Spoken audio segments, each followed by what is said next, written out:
06, amending the rules of order of the City Council of the City of Woonsocket to remove good and welfare of the council. Motion approved. Motion made by Councilman Kiffis. Second. Seconded by Councilman Susi. Comments? Council President. Councilman Kiffis. So just for sort of public reference on this, the City Council is currently being sued by the Rhode Island Attorney General office regarding a few meetings over the last 6 months where it's alleged that our body violated the Open Meetings Act by bringing things up during our council good and welfare that constitute violations of the Open Meetings Act. I know that everyone up here values transparency and open government, and you know, it's ended up being that this council good and welfare agenda item is endangering our city and costing our taxpayers money. In this case, up to $5,000, I think was the fine.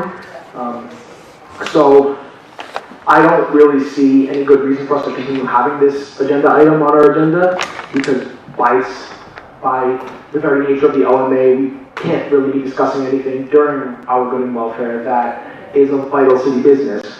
And if there is anything that an individual wants to bring up, they're absolutely able to simply ask for a section of the communications and petitions, and they have 20 minutes to talk about whatever it is, as many of us do. So the only real situation that would, quote unquote, require the use of good and welfare is discussing events in the city that may have cropped up in the period of time between 4 o'clock on Wednesday, when our deadline is to submit things for the council agenda, and then Monday afternoon when our council meeting is. And I think that is not a good justification for continuing to expose the taxpayers of the city to the risk of potentially further suits by the Attorney General. And if anybody's interested in reading I believe it's OM 1944 is the lawsuit, and it's pretty direct about the need to stop using this agenda item.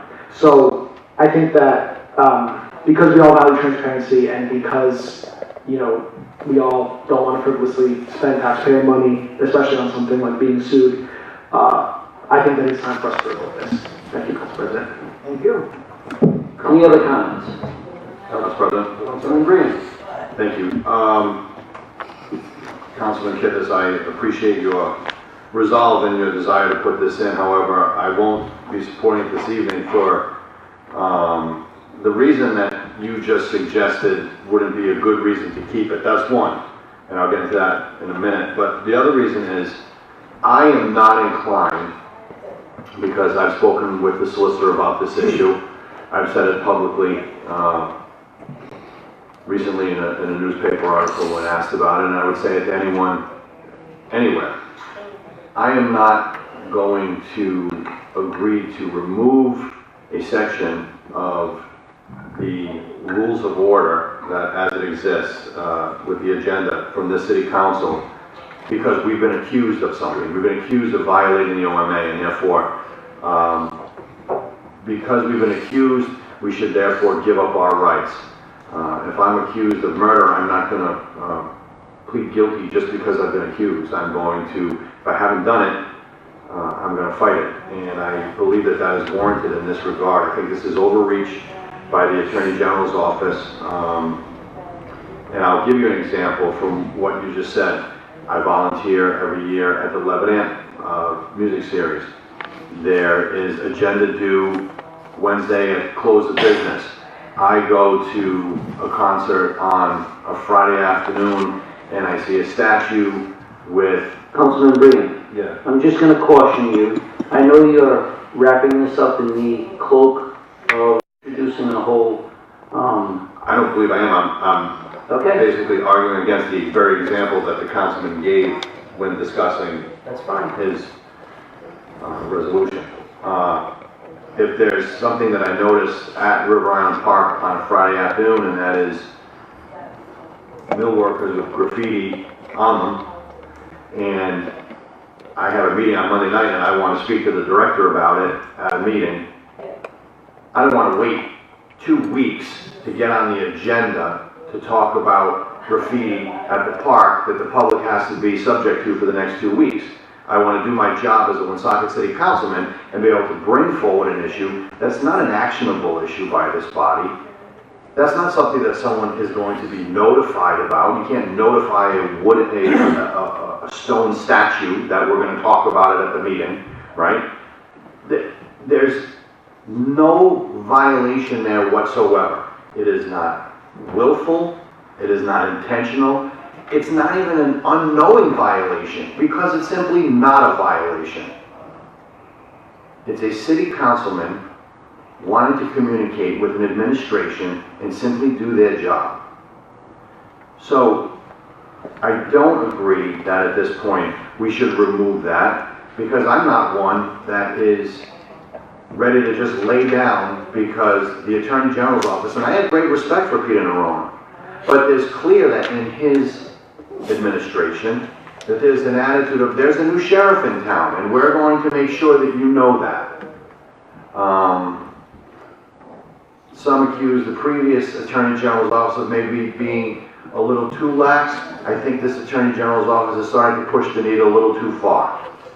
I'm not prepared to let go of good and welfare until such time as I've been told by the Rhode Island Superior Court that we've committed a willful and knowing violation of the OMA. I do not believe that's the case, and I believe we ought to fight it, merely on principle, because as I was quoted as saying recently, this is no way to conduct a public forum. You cannot effectively be a public servant and be constantly muzzled, having no ability whatsoever to have any spontaneity in thought, any spontaneity in expression, any ability to bring something forward that may be pressing to me or to someone in the audience, and maybe not so pressing to someone else, but it's something that needs to come out. I'm not going to get rid of something because we've been accused, in my opinion, falsely of violating the Open Meeting Act, knowingly and willfully. And so therefore, I'm going to urge my colleagues not to support this particular resolution. Thank you, Council President. Thank you. Councilman Canoia. Everything he said. No, I agree with Councilman Green wholeheartedly. Just because an accusation's been hurled, I don't think you just roll over. I understand. Look, we all believe in open and transparent government. Okay, and the public policy under the Open Meetings Act, the statute, says it is essential to the maintenance of a democratic society that public business be performed in an open and public manner, and that the citizens be advised of and aware of the performance of public officials and the deliberations and decisions that go into making public policy. Nobody disagrees with that. So, we're a city council. We have an agenda that gets posted, that gets closed on Wednesday, gets posted on Thursday. So, as Councilman Green indicated, something can happen Thursday, Friday, Saturday, Sunday, or Monday. It's 5 days that things can occur in the city that are of public interest from the date the agenda is closed. And things come up.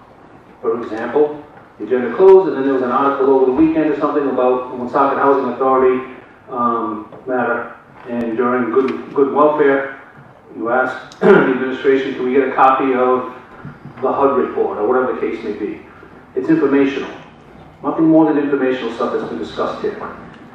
There's been no actions, no votes, no deliberations. It's just information, open and transparent, in public, on the TV, on the radio. Okay, I saw someone that suggested there's an issue, you can pick the phone up and call. That's true.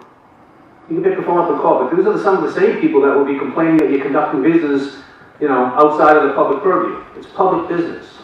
Again, no actions, no votes, no deliberations, simply informational requests, requesting the administration for information, or advising the public of information that is happening in the city.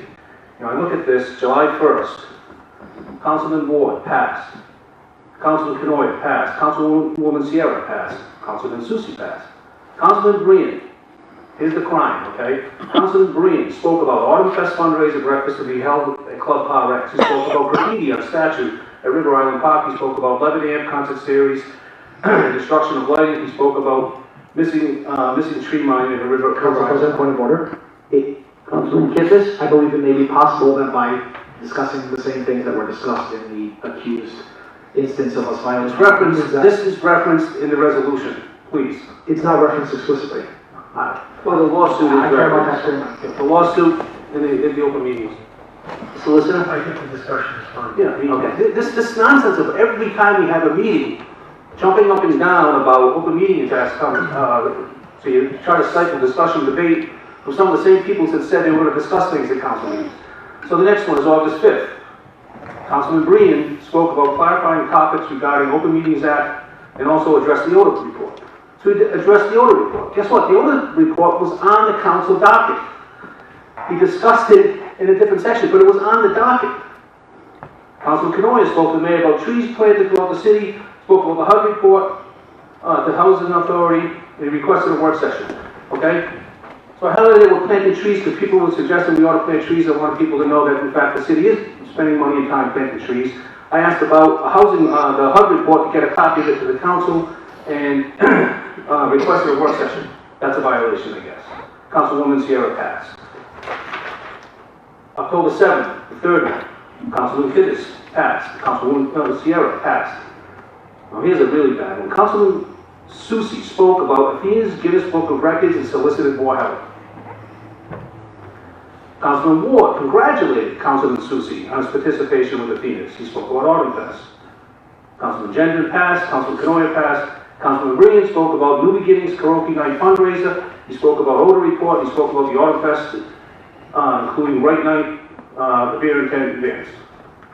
Again, this is informational stuff for the public. We're public servants. We are not taking actions. We're not voting on anything. It's all done in the open. And oh, by the way, I think the only thing, I shouldn't say the only thing, the one thing I do agree with Councilman Kiddis is the term frivolous that he referred to here. This is, in my opinion, frivolous. Because the Open Meetings Act, again, this is form over substance, in my opinion, because the Open Meetings Act allows us to talk about everything we just talked about. Nothing contained herein shall prevent a public body from adding additional items to the agenda by majority vote of the members. So we can talk about all the things we talk about during good and welfare, but we'll just slow the meeting down and say, I'd like to add to the agenda a discussion about the River Island Park graffiti. We'll take a vote, we'll make a motion, it'll get passed, you get 4 votes, and then you can discuss it. It's form over substance. There's nobody here trying not to be transparent. There's nobody up here trying to sneak stuff through. It's all very public. It's informational. So although I respect your concern about lawsuits, it hasn't cost us a dime yet. The solicitor will defend it in the normal course. And if we come up on the short end of the stick and they fine us, we'll deal with it. And maybe we get rid of it altogether. But I'm not ready to just take this and throw it away. Again, reasonable people can agree to disagree, but just because you're a council member doesn't mean you've given up your rights to speak. And as Councilman Ward said, the Open Meetings Law does not require this city or anybody to have a citizen's good and welfare. But we do, because this city, contrary to some assertions from folks in the past, do believe in open and accessible government and wants it to be accessible to everybody. So we have citizens' good and welfare, and we also have council good and welfare. So we can go down this path. I think it makes sense. The council, the solicitor has already given us a communication tonight and asked us to refrain. You saw everybody pass tonight. He asked us to refrain from participating in citizens' good, council good and welfare, and I'm more than happy to do that until this gets resolved in the courts, if that's what needs to happen. And we'll get a definitive answer. And then we'll also get a definitive answer about, as Councilman Ward said, if he has something he wants to discuss and address. Yes, he's a city councilman. Yes, you, quote, give up some of your rights to be up here. But there's a limit. Hey, think about this. At the General Assembly in the United States Congress, they have a Democratic caucus, a Republican caucus. They get in rooms like this and close the door and discuss all kinds of legislative business that's not open to the public. We're not doing that. We're having discussions in wide open daylight. So, I concur with Councilman Green, what he said. I also agree with him that the new Attorney General, who I don't have an opinion on one way or the other, I do sense he's trying to send a message, and I get that. But I think this is overreach. I think it's gone too far, and I think it's worth clarifying in the courts, and I'm not ready just to wave the white flag. So, I will not be supporting this. Council President? Solicitor from Woonsocket. If I may, I agree with both Councilman Green and Councilman Canoia. Let's not forget that the Open Meetings Act, the AG looks at it and gives an opinion. But the ultimate decider of whether that opinion is correct or not is the courts.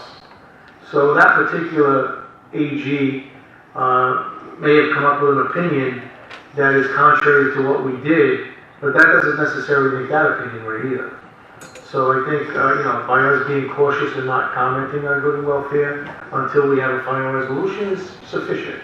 I don't think that the city of Woonsocket should be changing their rules and their agenda items merely because some attorney that works at the AG's office, that happens to work at the AG's office this particular year, gave an opinion on that. I agree that, listen, I was at the legislature when we created the Open Meetings Act, and it certainly, the intent was not to stifle councils and other public boards from commenting on current events or things that might be of particular interest to a community. It was to prevent them from voting on matters of consequence without putting it so that people would have notice. It wasn't just to prevent them from saying, Aunt Nellie's 90th birthday is next week. That was not the intent. So while this particular Attorney General, and I'm not talking about Pina Nerone, he's a fantastic attorney, and I have the utmost respect for him. But there's people in his office that, I remember when I was a young lawyer, I saw John Lynch. I don't know if you remember John Lynch. He gave a final argument to the jury once, and he said, my mother was a great cook, but once in a while she burned the buns. So I would say that perhaps this Attorney General is an outstanding young attorney and he's a crackerjack. But I don't agree with her opinion on this. I do think that, we have to confine ourselves when we come to good and welfare, and we should really, really just talk about, public events and announcements. But until we're shown to be wrong by a court, I don't think we should make affirmative actions changing our rules. Let's see if the court agrees with the Attorney General or agrees with me or with the council. That's why we have courts. And, I just think that we should be cautious, but at the same time, we should stick up for our rights. And I don't think we should just bend over and lay down on our rights just because one attorney happens to have a different opinion of it. I didn't see anything in the previous meetings that I thought, come out at you and say, well, that was a willful violation. So, we could be proven wrong, but I think that there's a legal battle that we should litigate and see what happens. And maybe other communities, if they had the same tradition as the city of Woonsocket, they would come into that fight as well. So that's just my gut to that. I didn't agree with that decision. I thought that decision was way overreaching and way too opinionated. So I think that the course of action that I recommended was just refrain, which I was glad to see that the council did that tonight. And I think let's see what happens. Let's tee it up and we'll see what happens in the future. Thank you. Councilman Ward? Yes, thank you. Councilman Canoia pointed to a specific provision that really is disturbing in light of this open meeting violation complaint, which is that statement about nothing contained herein shall prevent the public body from adding additional items to the agenda by the majority vote of the members. It doesn't specify what level of item it can add to the agenda. It doesn't, for all they know, this law provides that if I walk in here with a resolution tonight that's brand new, not been heard, not advertised, that I can amend this agenda to include a resolution that's never been discussed yet, and we could act on it. That's the language here. Now, I'm sure other decisions may say that that's not true, but if it's not true, then somebody needs to change the state law. because it doesn't specify parameters. It doesn't, all it does is it excludes school committees. It doesn't exclude any other group, and it is general in nature and says pretty much you can change things that night. The other thing this Open Meetings Act says is that we can respond to people in a public comment session as long as our response is addressing items that are not on the agenda or any comments pertaining to things not that are up for us to be discussing that night. We may respond to them in a way that is informational or just to give them, to expand on their information or general discussion, but not to say anything that is an actionable item of the council in this case, or the body. Both of which are fairly liberal opportunities for this council to make statements, comments, express opinions, make announcements and recognitions.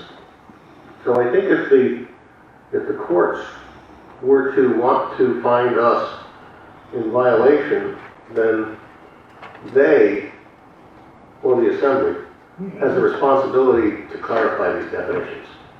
Because our school committee lists recognitions and announcements. They don't list who they're recognizing or announcing about. And when it comes to that item on the agenda, school committee members make their announcements. This group's doing this on that night, that group's doing this on that night. They recognize this organization, this club, great work they're doing, somebody won a championship. I don't see that as violating anything. It's having a conversation about things over which, for the most part, we have no jurisdiction. If we wanted to, we couldn't do anything about it. And, I mean, I could do without good welfare. I've made recommendations prior to this resolution to change it to a recognitions and announcements. I don't care if the Attorney General and the court say we can't talk about these things and have it, but I want a clear definition of what we can talk about and when we can. So though I wouldn't hesitate to support simply getting rid of it if it's going to be that much of a pain in the neck, and people will be, you know, it is pointed out that we have the highest number of violations filed against us as a city council. We're the top of the heap. All that means is more of our people locally take their politics seriously and are looking to poke people in the eye. It doesn't necessarily mean that we're bad. It just means there are people out there looking to poke somebody in the eye. That doesn't happen as often in other communities. But for now, I can't support this because, as you pointed out, and as these vague references are, by having it and by being able to express ourselves and recognize events and announce things that are upcoming that have just been made known to us, I think we serve a public purpose in making those announcements. And if that's a problem, then I'd like the courts and the General Assembly to tell us specifically what we can talk about before we go getting into this. I'd rather rename it something that we can do, but let them make up their mind about that first. Thank you. Council President? Councilman Susi was up. Just real quick. Is there any way that we could, because obviously we haven't been cited, we've been cited 3 times in 6 months, this guy is not going anywhere, our new Attorney General. I mean, would we maybe outreach to them and ask them, or maybe our own solicitor, to give us a training workshop maybe, as to setting parameters as to what we can and can't, shouldn't bring up, whether it be good welfare. I mean, I'd be a best foot forward, it would show concern, but I agree with everybody. I don't think anybody's maliciously violating this thing. Certainly we're not being cited for congratulating people or announcing events. I mean, it is a shame that we don't get to continue doing those things.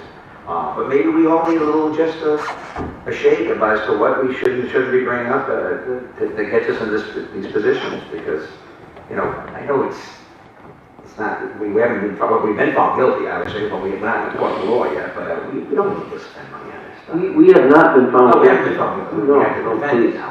No, we've been nothing but charged. Charged, exactly. So there's a huge difference. But the potential of those fines and just the headache and the trying to defend things that we maybe can avoid by just being wiser as to what we're talking about and on good welfare, you know? And I agree with that. I mean, I've always maintained that we should really tighten up the good and welfare and just talk about, congratulatories and recognitions. But, I mean, we have been put in a posture now where a third party is giving an opinion saying that we violated the Open Meetings Act, and, if the council wants to defend that, I'm all for defending that position, because I don't agree with the decision of that Attorney General. I think it was overreaching, but certainly we could do that. They have classes, and we could do that, but I think since we're refraining from using the good and welfare as we have tonight, then let's see whether we're right or they're right. Because I didn't see anything in what Councilman Canoia went over. And when we gave her the minutes, I didn't see anything. When I looked at those minutes, I said, oh gee, that's pretty good.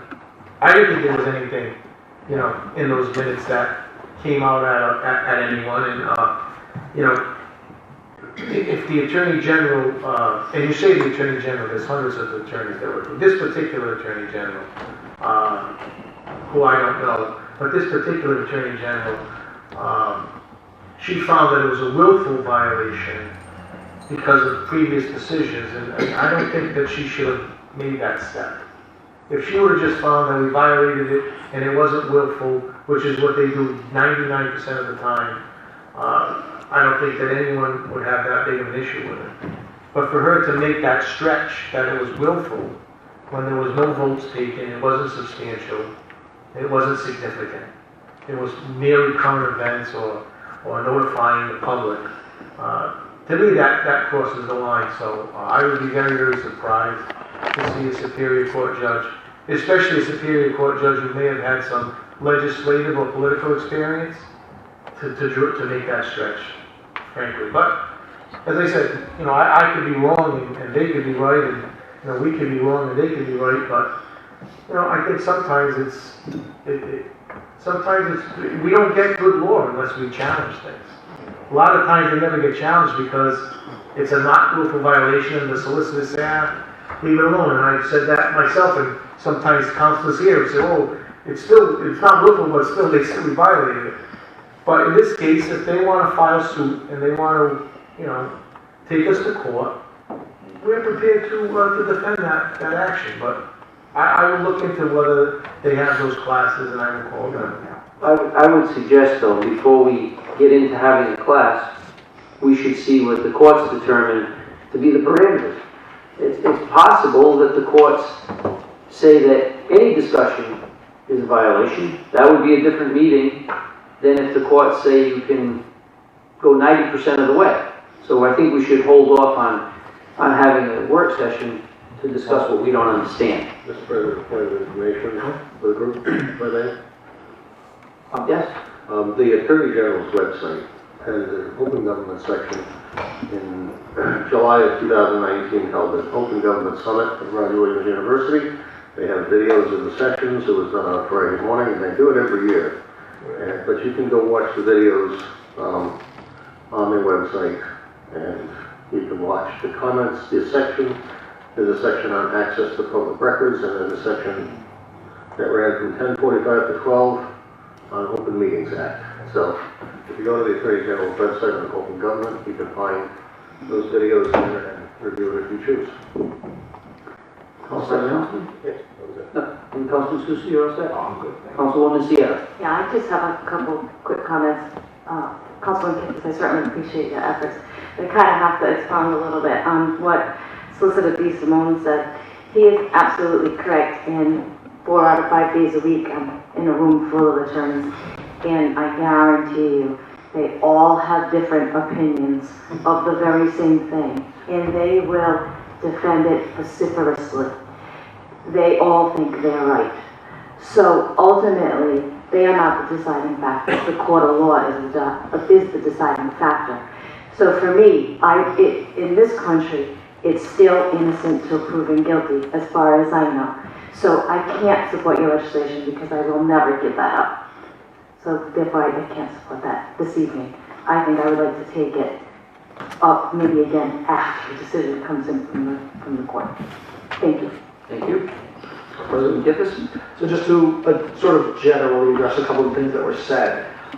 First off, I think it's important to note that, rather than interpreting the current Attorney General's approach as, overzealous, trying to harp on traditions, we could alternatively look at it as, a series maybe of last Attorney Generals prior were not enforcing laws that, or rather were not paying attention in order to suggest the course of the enforcement of laws that, have meant that municipal bodies, Woonsocket included but not limited to Woonsocket, have started violating the laws that govern our existence. And so, and rather the existing Attorney General, the current Attorney General, is just cracking down on those violations. I mean, I think that it's certainly just as valid to interpret it that way rather than, have specific opinions on him, on the existing Attorney General being too overzealous. And now in terms of giving up our rights, I mean, I think the important thing to note is that the Open Meetings Act being a state law and governing the operation of municipal bodies, that is one of the things that defines our rights. So if in fact the Open Meetings Act, the language of the Open Meetings Act is found to have been violated by actions of this body, then we were not acting within our rights. So we will see, I guess, at the time the court does decide. But I mean, even in terms of the ability to leave the council stand and go to the podium and speak as a citizen, I mean, we know when we run for office that we are sort of giving up a certain aspect of the ability to discuss municipal legislative business freely, because I mean, I think we all know, right, that say, me and Councilman Canoyer and Councilman Susi and, Councilwoman Sierra are out for a beer or something, to get back and start talking about, council business. We have a quorum there, and we would be violating I think the Open Meetings Act, I'm not sure, but the existence of the quorum we're talking about. Council business does violate the Open Meetings Act, even though we are all individuals who are protected under the First Amendment. So, I mean, I obviously see how this vote is going to go, and I think that the prospectively voting this down, what's going to happen is we're going to all continue passing good and welfare for the next however many months, basically as if we didn't have good and welfare, until the courts decide. And presumably they will probably decide in favor of the Attorney General's suit. But it seems cleaner and simpler to me to simply take this off of our agenda, off of our agenda out of our rules and put it back in if the Attorney General were to find that, the courts, were to find that we were not in violation of the Open Meetings Act. But that's all I have to say. Actually, in the case where something were to come up between Wednesday at 4 o'clock and Monday at 7 o'clock, say, the studio, whatever, as Councilman Breen brought up, I mean, you call a director in the administration. That's how, that's how that's dealt with. I mean, talking about it at a council meeting, I guess it's important for the public's knowledge, but equivalently talking to a newspaper would be. But in terms of actually getting it addressed, Councilman Breen admitted himself that talking about it during a council meeting is not, bringing it up during the council and welfare is not going to address it. It's just simply bringing it up for the sake of bringing it up, when it could be addressed by talking to a director. So that's all I have to say. I will say one thing that bothers me, some of the comments you just made really hit me in the gut. Because to take a view that maybe all the former attorney generals were lax in their duties, and now finally we have an aggressive, overzealous attorney general. Thank God somebody's really watching over us now. I don't want to live in that country.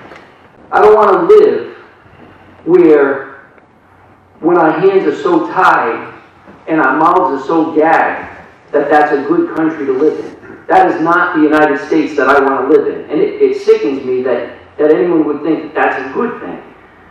The other point is that the irony of this Open Meetings Act is it's supposed to promote open dialogue and open meetings.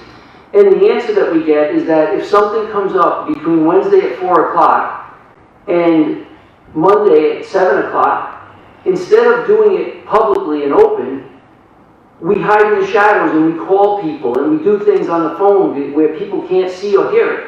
And that promotes open government? Are we nuts? It's lunacy at its best. And I'm not even, listen, I'm not even a big proponent of good and welfare. Look back at the records. I pass almost all the time. I started to pass. Look back, in about 3 or 4 years ago, it was unheard of that anyone passed, because when you got elected to the city council, you damn well better have something to talk about at good and welfare, or you look like you're not engaged. And I started saying this is foolish and ridiculous, and I started passing, and people started following suit, and now this council, which is a completely new council from what it was back then, almost everybody passes. So I'm not fighting for my ability to speak on the good and welfare. But to think that it's a good thing, that maybe now we finally have an aggressive, I'll stop there.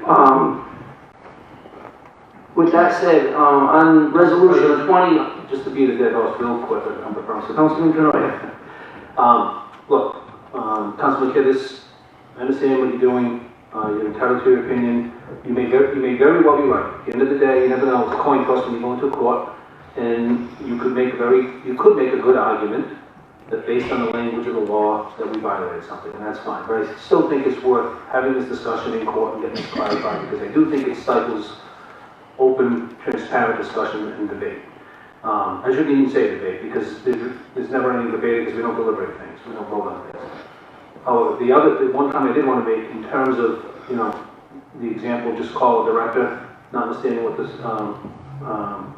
Council President said, is an example. If we all see a pothole on Monday at 6 o'clock or something, or Sunday, and we tell the director at the meeting that night, Director, there's a pothole on this street, could you have someone take a look at it, or whatever, make it up just something silly, but I'd rather have us tell them that at the meeting, so now the people that do pay attention, they know it's been addressed. Alternatively, we pick the phone up, outside the public view, we call the director, tell him about a pothole, and he gets maybe 25 more phone calls, because nobody knows that it was addressed. So everybody's calling him. But if they hear, oh, I don't have to call the director, they just covered it at the council meeting, he's going to take care of it. So, you can go lots of different ways with this, so, anyways. On 20R06, all those, let's do a roll call, Madam Clerk. Councilman Brand? No. Councilman Canoia? No. Councilman Kittis? Yes. Councilwoman Sierra? No. Councilman Susie? No. Councilman Ward? No. President Jenkins? No, and 20R06 fails on a 6-1 vote. 20R07, Director Woonsocket's website administrator to alter the city's website to include elected officials' campaign finance reports. Motion approved. Motion made by Councilman Kittis, Second. seconded by Councilman Susie. Comments? Council President? Councilman Kittis. So I submitted this because this was something talked about a lot while I was running last summer, specifically about campaign finance and who is funding people's campaigns. I think, again, we all value transparency in government, and in this case, putting PDF links of our campaign finance reports on the city's website is almost inconsequential for our web admin, but the use of the existing, the Rhode Island campaign finance site and the Federal Elections Commission site are difficult. I can speak from personal experience that I really don't like the Rhode Island campaign finance site. It's difficult to navigate, and I say this as somebody who has a lot of experience doing that. It's difficult for me. So I think that this is a really good measure of transparency. It shows the council's intent to make sure that our citizens are able to see an open and honest election process, for not only our own body, but for every elected official that represents them. So I would urge my colleagues to pass this. Thank you. Thank you. Any other comments? Councilman Breen. Thank you. Again, much like the same piece of legislation, Councilman Kittis, I understand your intent here, but to use an old quote from my dad, you know, the road to hell was paved with good intention. I understand what you're trying to accomplish. My issue with it is that the city website is a municipal government website used for municipal governments and information gathering. There is a link to the Board of Canvassers, because that's an argument someone can make, well, there's a link to the Board of Canvassers, but the Board of Canvassers, their role is to administer the election process in the city in a nonpartisan way to ensure polling locations, ballot confirmation, and things of this nature. It's not political. I think when you get into putting campaign finance reports, which are political in nature because they're political contributions, I think that starts to cross the line from a municipal governmental informational tool to starting to get more into the political side of things. And I think that's why there's the branch of campaign finance as part of the Rhode Island state government in which you can access these reports. I'm not comfortable, and make no mistake, I'll put my campaign finance reports out there any day of the week. Anyone can see them, they're public. I just don't think the place to put politically based contribution information is on a municipal government website, which is informational in purpose. So I think, and you know, not to cast aspersions at the cities, at the web developer, but it's not like the city's website is the easiest thing in the world to navigate as it is. So I mean, now you're going to put in campaign finance reports, and you know, I don't know. I think that it begins to blur the lines, and there's not a. I don't think it's proper. I think if you're an individual that wants to know how much I raised last quarter, you're an individual that's smart enough and savvy enough to go to campaign finance, put in my last name, see that report, and hit that document, and it'll come up. I think this muddies the waters, and I can't support it for that reason, but your submission is appreciated. Thank you, Council President. Any other comments? Council President. Councilman Ward. I like Councilman Breen. I don't disagree with the decision and your effort to make this an open and transparent process, and I too would be more than willing to share any information. A couple of things I noted though. In referencing our Congressman and President, senators, you are dealing with federal campaign finance records that are not kept on the state's campaign finance system, so they would have to be referenced in some other place. The other thing, I tried to hyperlink my reports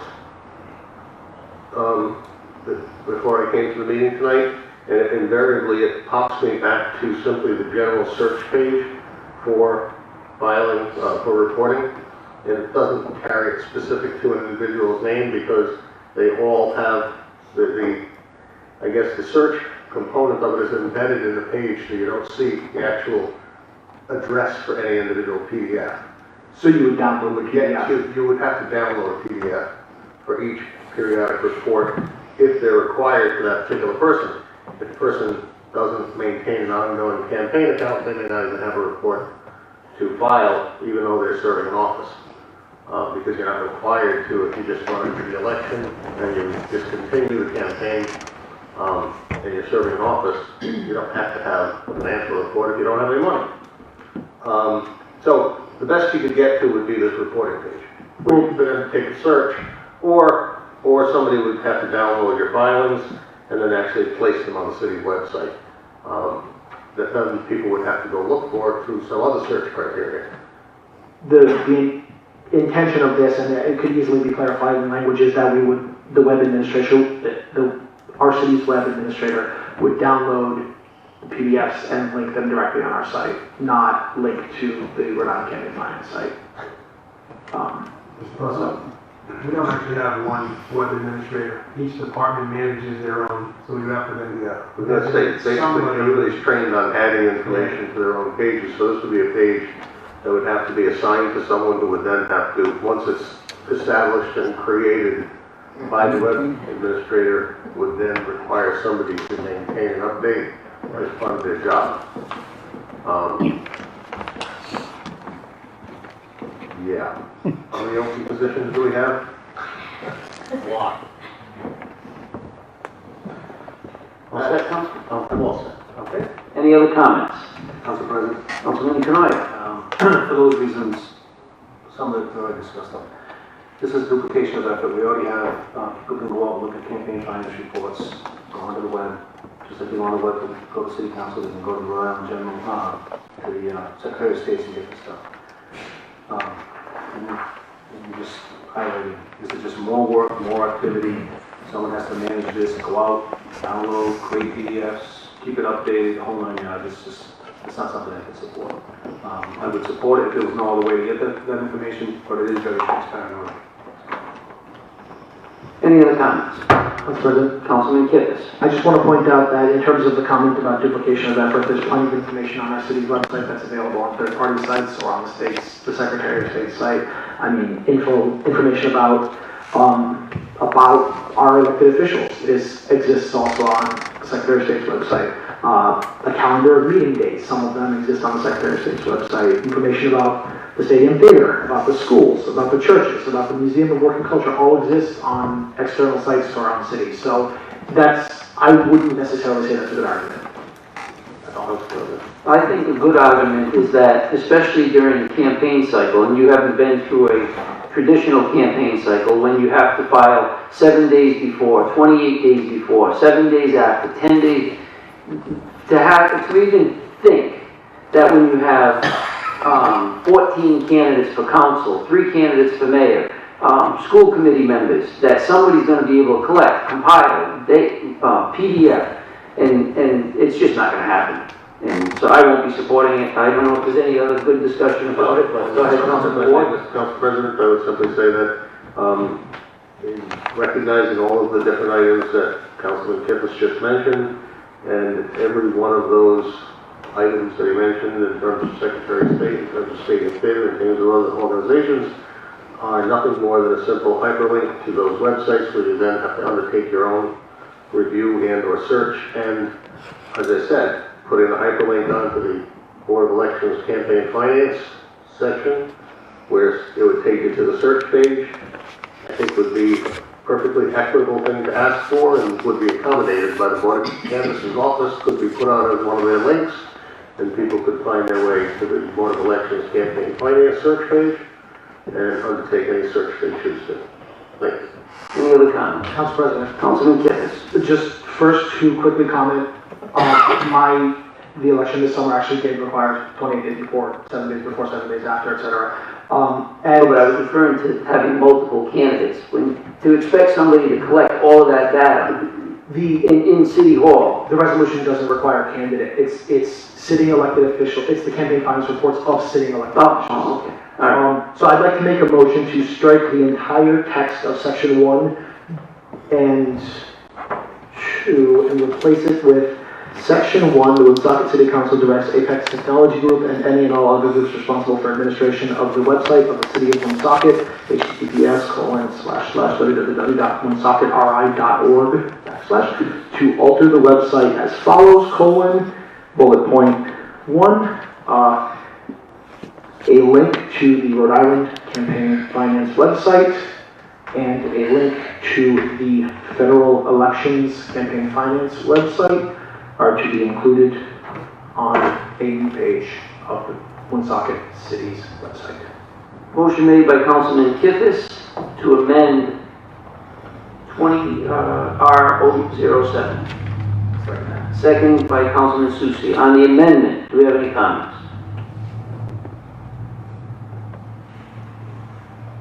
Hearing none, let's do a roll call on the amendment. Councilman Brand? No. Councilman Canoia? No. Councilman Kipnis? Yes. Councilwoman Sierra? No. Councilman Susie? Yes. Councilman Ward? Yes. President Jenkins? No, and the amendment fails on a 3-4 vote.